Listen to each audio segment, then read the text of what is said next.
We drove back up to the Bronx. We went to Lincoln Hospital. That's where they were taken from at the scene of the shooting. And Tommy was dead. He was in a cubicle with a sheet over his head, and the blood was oozing from his wound. Apparently, the bullet hit him almost directly over the left eye and killed him instantly. And Tanya was in the next cubicle, who was shot. She was shot in the back. And she didn't know he was dead, and she was asking. I do not know you, but I am your brother. You do not know me, but I am your protector. I will run into a burning building to save your life. Though I do not know your name, I will take a bullet for you. Though we've never met, I believe in duty and sacrifice of self. Your family is my family. Is my family. Your life is my duty.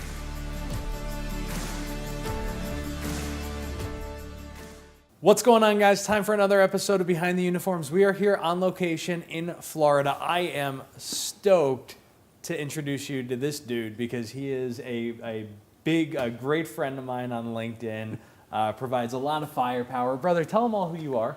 Hi, my name is Joe Johnson. I'm retired from NYPD.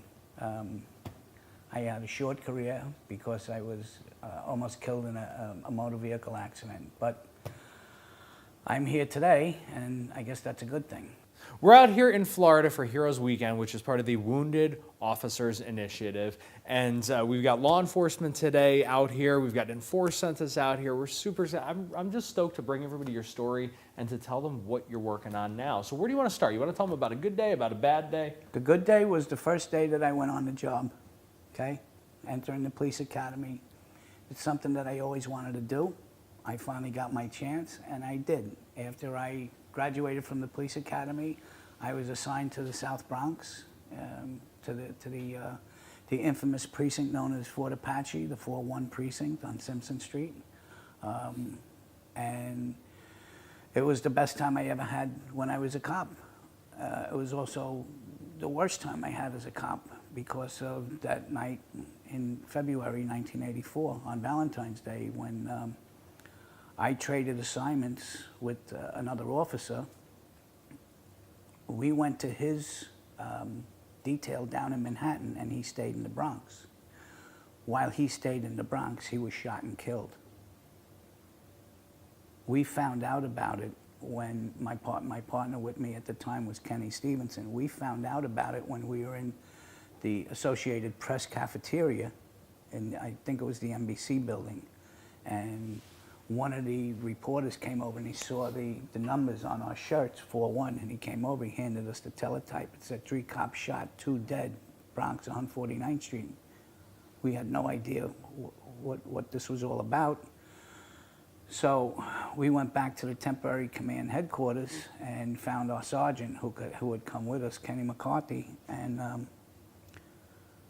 we called the station house and they said, yeah, Tommy shot, Tanya shot, and there's an off-duty cop from the 4-0 shot. And the sergeant said to the inspector or whoever was running the detail, listen, it was our guys that got shot up in the Bronx. He said, well, there's nothing you can do for them. You might as well stay here. And Sergeant McCarthy opened the door and pointed to me and my partner and said, do you really want them staying here, knowing what's going on? He looked out, took one look at us and said, go back to your command. It's okay. You're dismissed. So we drove back up to the Bronx. We went to Lincoln Hospital. That's where they were taken from at the scene of the shooting. And Tommy was dead. He was in a cubicle with a sheet over his head, and the blood was oozing from his wound. Apparently, the bullet hit him almost directly over the left eye and killed him instantly. And Tanya was in the next cubicle, who was shot. She was shot in the back, and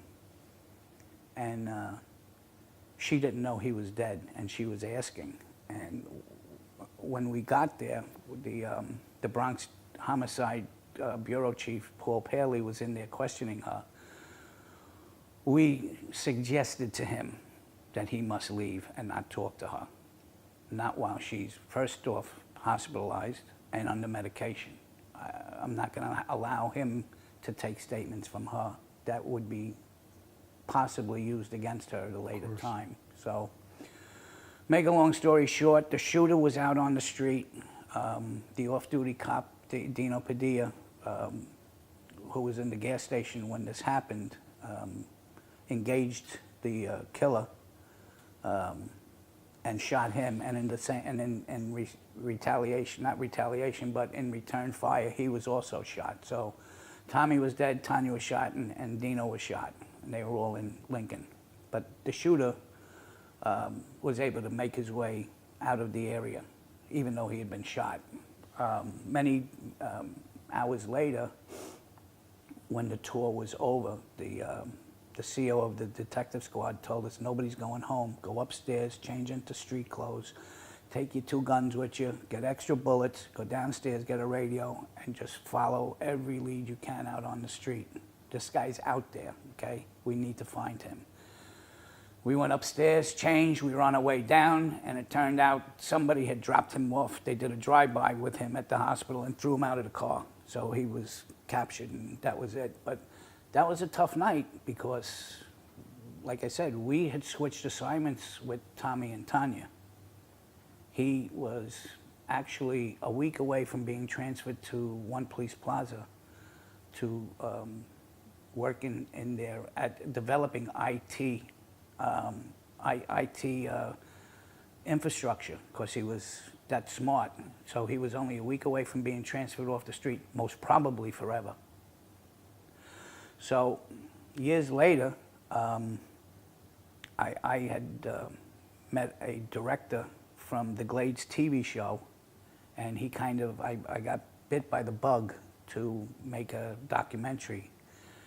And we decided on the name Every 58 Hours because on the average of every 58 hours, from the statistics of when cops were being killed in the line of duty, it worked out to being about every 58 hours. Some people say it's every 52 hours, some people say it's longer, but we decided to go with every 58 hours.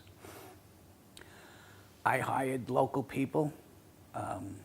We found a gas station in Coral Springs that had a brick facade that would look like a Northeast gas station where this had happened in the Bronx. It actually happened in the 40th precinct. It was the borderline between the 4-1 and the 4-0, and what had happened was at about 6:15 in the afternoon on February 14th, which was Valentine's Day, a report of a robbery of a moped had come over the air at gunpoint. So they put a description over of the suspect that was wanted in connection, and while they were out, Tommy and Tanya were out driving around in the precinct, they said, why don't we go check down like 149th Street? And as they pulled around on 149th Street from Southern Boulevard and they pulled up to the Power Test gas station, they saw a male Hispanic fit in the description in the gas station with a moped. So they edged the car in, and Tommy got out of the car and yelled a challenge to him, and without warning or any advance warning whatsoever, the guy turned, pulled a gun, fired one shot, hitting him over the forehead and killing him instantly.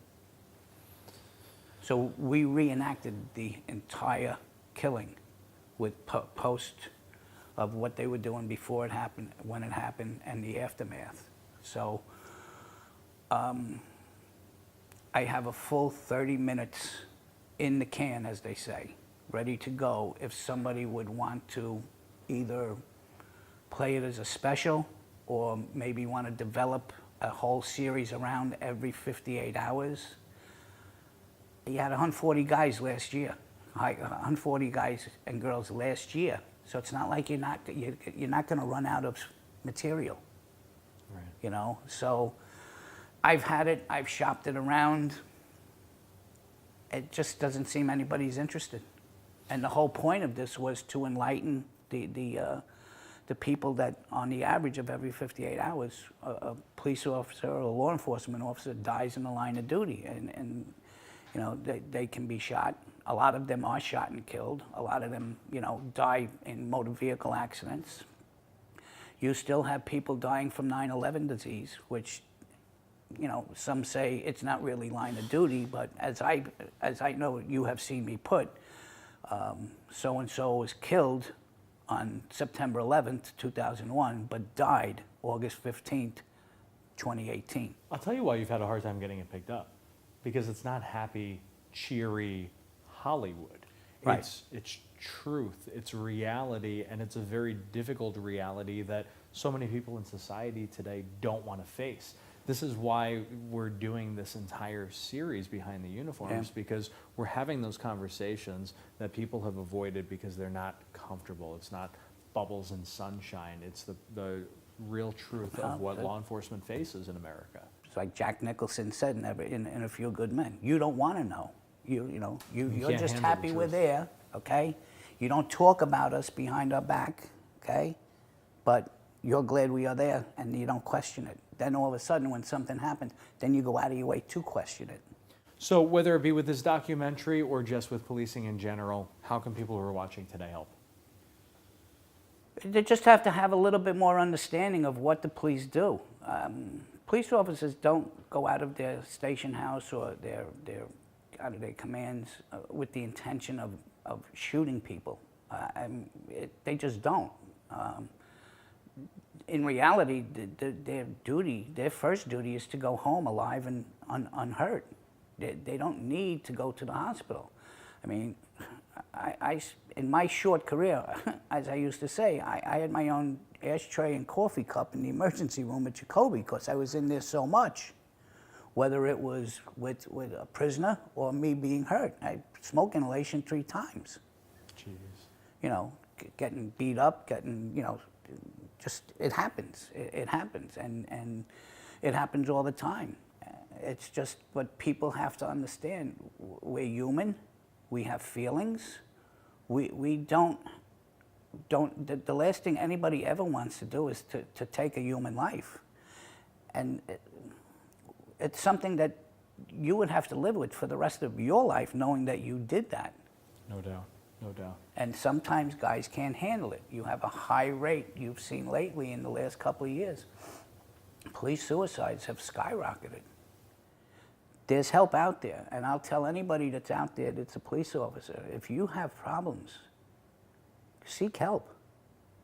Don't hold it in. Talk to somebody. Because we don't need to bury another guy or girl because they couldn't handle the stress of the job or something that happened. Seek help.